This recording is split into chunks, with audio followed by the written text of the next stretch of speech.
Welcome to Chilling in the Lounge. And today, guys, there's a lot of stuff that's happening. And I think this is telling of what's going on.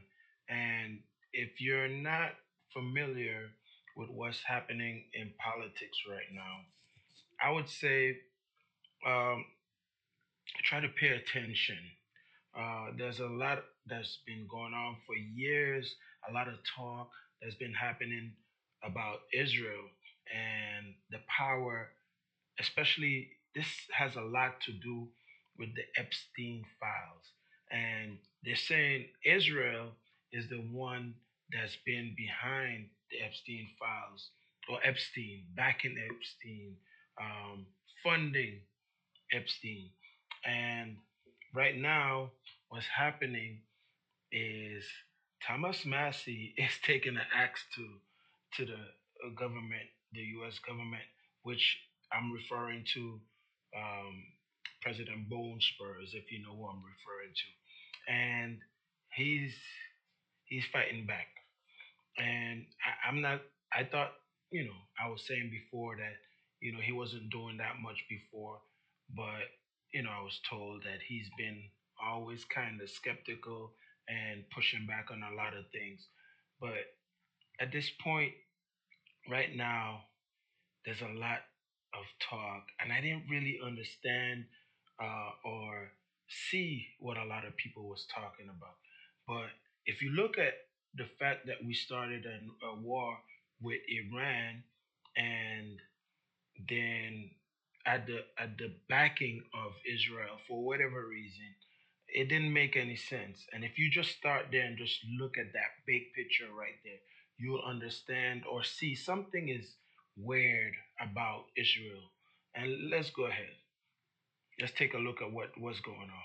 Madam Chair, my amendment is simple. It strikes $3.3 billion of foreign aid to the country of Israel from the State Department funding bill. We've got $39.4 trillion of debt. We've got needs at home, which include our infrastructure, our roads and bridges. We've got a shortfall in that fund. We've got our locks and dams that we're perpetually trying to figure out new funding mechanisms to come up with. And we've got homeless veterans. And we're sending more money to Israel in this bill than we spend on homeless veterans in this country. Just to put it in perspective, there are 3,000 counties in this country. And if you divide that into 3 billion, that's $1 million from every county. This is not a significant amount of money that is going overseas. So I think we should stop it. We should put them on a diet. They're the biggest welfare recipient of the United States and have been for many years. $310 billion has been received by Israel from the taxpayers of the United States. That's in inflation-adjusted dollars since we've been giving them money. And that's why I think this amendment is important, and I reserve the balance of my time. The gentleman reserves. For what purpose does the gentleman from Florida seek recognition? Madam Chairwoman, I rise to claim time in opposition to the gentleman's amendment. And is recognized for 5 minutes.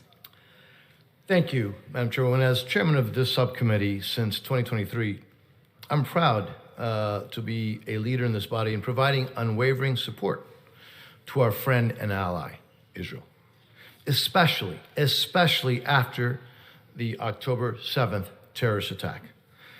The $3.3 billion in foreign military financing for Israel included in this bill supports our national security interests overseas. You see, the same terrorists and terrorist entities that threaten Israel also threaten the United States and our people directly. When we give Israel the tool. This is what's amazing. Israel's economy is better than ours. And basically, they're saying that we've been giving Israel all this money for years. We know how Israel is. You know how Jews are. Their money stay within their community. So their money keeps circulating. It don't go out. It stays in. So imagine the US giving Israel all this money and their economy is better than ours. Like Representative Thomas Massie stated, we're giving them all this money and we have veterans that need just support, period. We have citizens that need health care. And they were talking about all this wasteful spending and this and that. And I've always had friends and people that I know question, why do we give all these other countries so much money? And we have people who are in need here. And this is American money. This is money that everybody's worked for. This is taxpayer money. But yet we give it to all these other places. And now we have all this support. And I sense you're going to have a lot of people because something's weird, something's going on where Israel has a stronghold on either public officials or the US, in which basically either way it has to be public officials. So, and I suspect there's going to be a lot of people that wants to keep supporting Israel because either they're Jews, um, has some type of connection to Israel, and with everything that's been going on, it just seems as if that um, something is wrong. The the attacking Representative Rokana went overseas.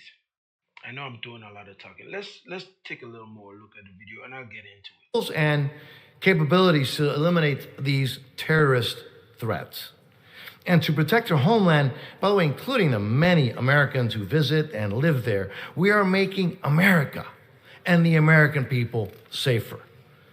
The United States and Israel have worked together on successful military operations, like those in the past year to decimate Iran's nuclear program and missile capabilities.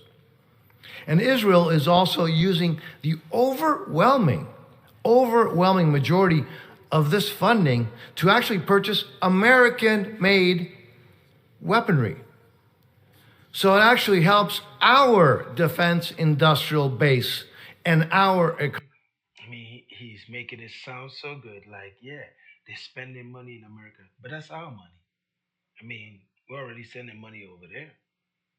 That's American money. But for what? It still doesn't matter. If they have an economy that's better than ours, everything about their economy, I'm sure, is better than ours. Why do they need our money? Don't make no sense.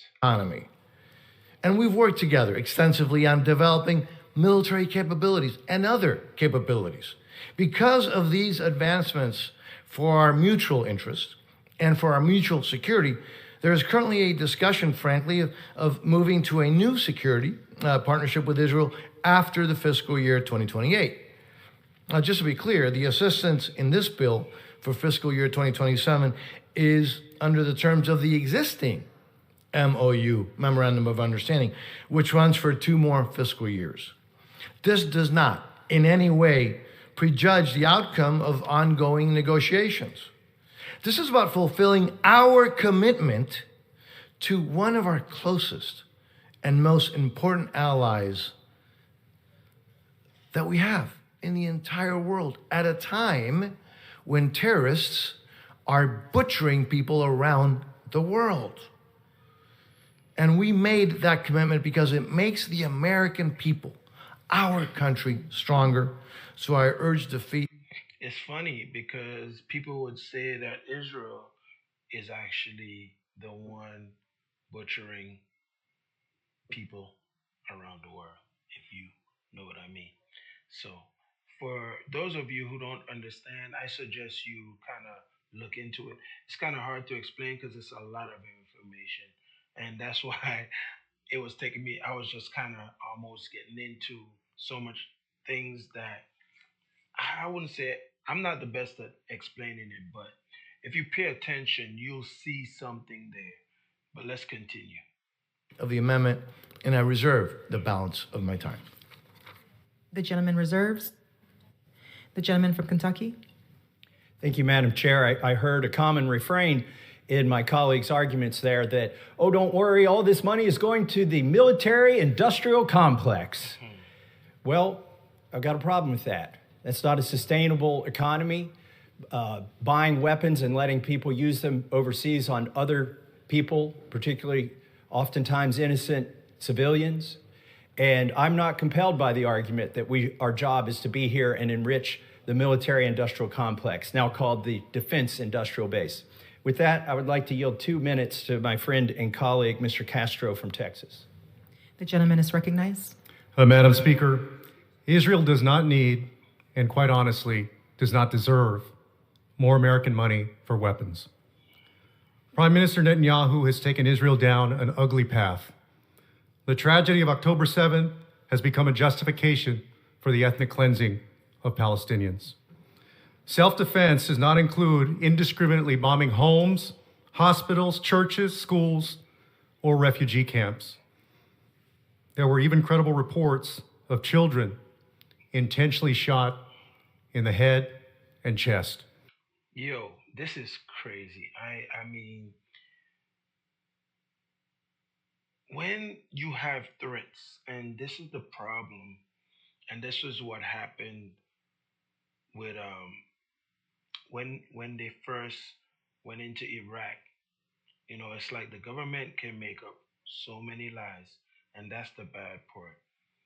Because right now they're just killing so much people. They're just destroying neighborhoods and livelihoods, people's lives, human beings. And it's crazy because when you talk about the past, the history of Israel, you know, that's that for them it's a how can I say?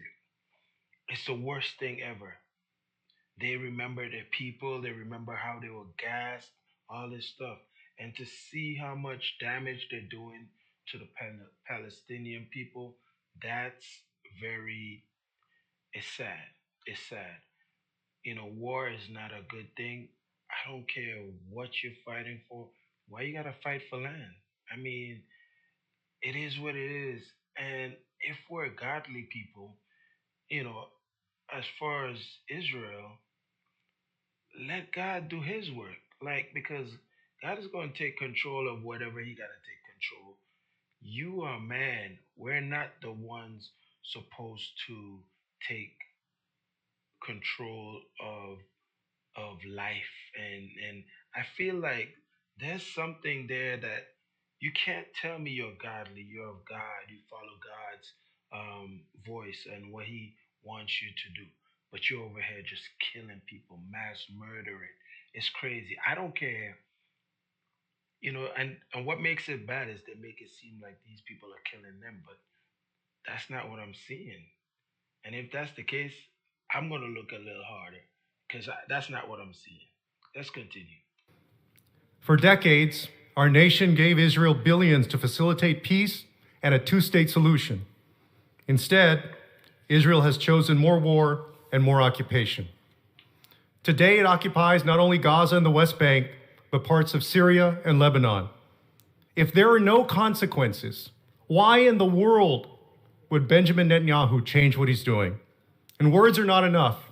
Condemnations are not enough. If we hope to change Israel's behavior, we must use our leverage. The American people have seen this tragedy with their own eyes. They have made their judgment. They do not support giving Israel more weapons. Do not reward a wrongdoer. Now it's up to us in this chamber to take action. I support this amendment, and I yield back.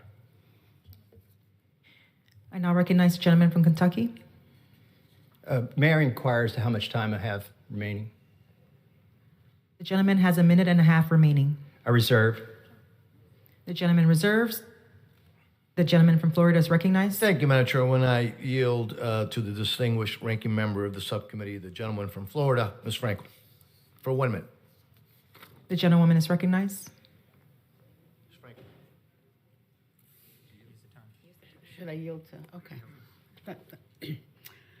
Thank you, Mr. Chair. I rise in very strong opposition to this amendment. Maintaining stability in the Middle East has long been a vital United States strategic interest, and what happens there affects our economy, our national security, the safety of our American service members. And as written, this amendment is overbroad in that it prohibits or could limit the use of funds for long-standing initiatives related to peace building, refugee settlement, and U.S. embassy operations. And this amendment would restrict our country's ability to confront Iran's proxies, Hamas, Hezbollah, and other terrorist organizations in the region who are sworn enemies of the United States, Israel, and our allies. A 10-minute debate is not the way to change policy as we have a mission of peace and prosperity, both for Israelis and Palestinians, and peace in the region. Yield back. The gentleman yields back. Gentleman from Florida. I would like now to yield 1 minute to the gentleman from Maryland, Mr. Hoyer. Gentleman from Florida, from Maryland. You're recognized. Ask unanimous consent to revise and extend.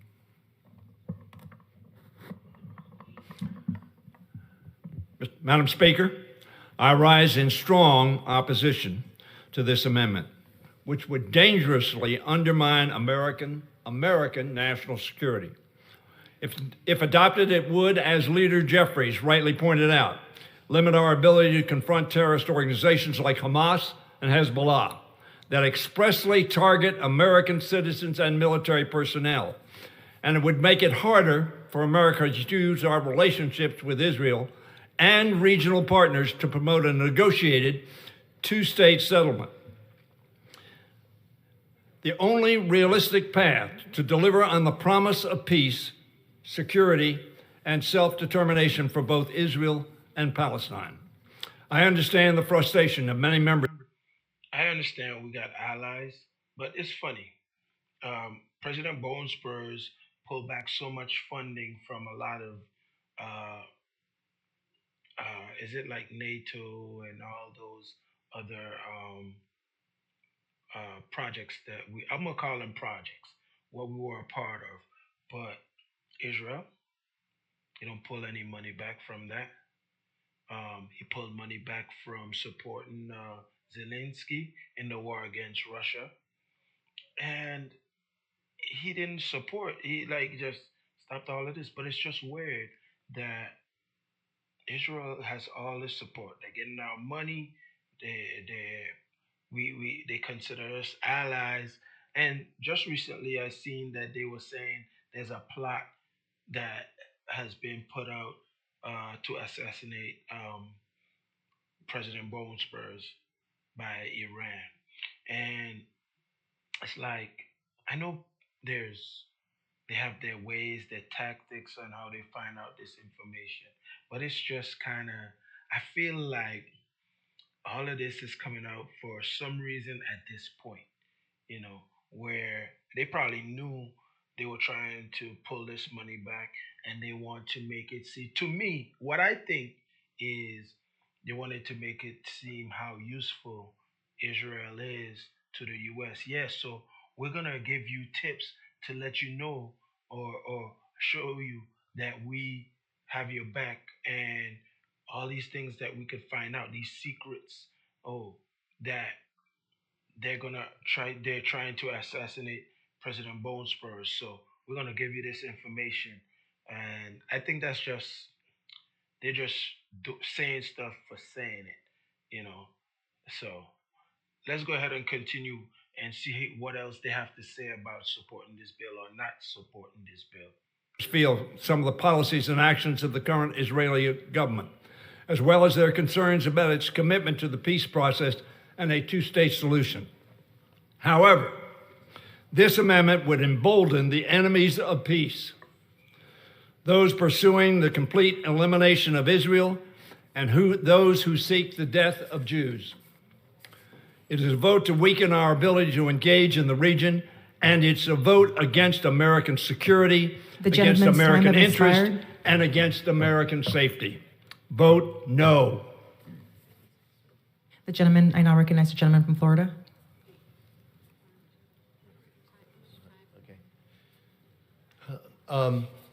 Let me just very briefly conclude. As I said before at this bill, I've said it many times, if you're an ally and a friend of the United States, this bill supports you, and if you're an adversary, you're not going to like this bill. We have no stronger ally than the state of Israel. This is our commitment under the MOU, which is why I respectfully but very strongly opposed this amendment. And with that, I would yield back. The gentleman yields. Gentleman from Kentucky. And with that, I would like to close by saying that Israel has the strongest economy in the Middle East. Their debt per GDP is in much better shape than ours. They don't need our money. In fact, they've claimed recently they want to get off of the welfare. But I'm concerned that the other funding mechanisms they're talking about, or commingling our technology and supply chains, will have even less transparency than what's going on here today. So I'm opposed to that as well. I'm opposed to all foreign aid. I didn't pick on Israel here. I've offered an amendment to defund Egypt and also to defund the aid to Jordan, which we'll talk about in a little bit. But I am particularly concerned this year about the foreign aid to Israel. There have been 70,000 casualties in Gaza, and I don't think we should be part of that. American taxpayers should not be conscripted into funding the military adventures of Israel. And I urge adoption of my amendment. And with that, I yield back. The judge. Yeah. So I feel that, President Bone Spurs has always talked about how powerful America is, and we this, with that. We have the most powerful military. Everything about us is strong. We're America strong. We're this, we're that, and we're this. And as Thomas Massey stated as well, like he also supports pulling funding from other places as well. And I agree. I agree. We can't support everybody until, if it's America first, let's take care of America. Let's take care of the people here. And when we're good and everything is good and everybody's thriving, then let's start looking at everybody else, you know, because it can't be America first if we're taking care of everybody else, especially if their economy is better than us, better than ours. It don't make any sense, you know.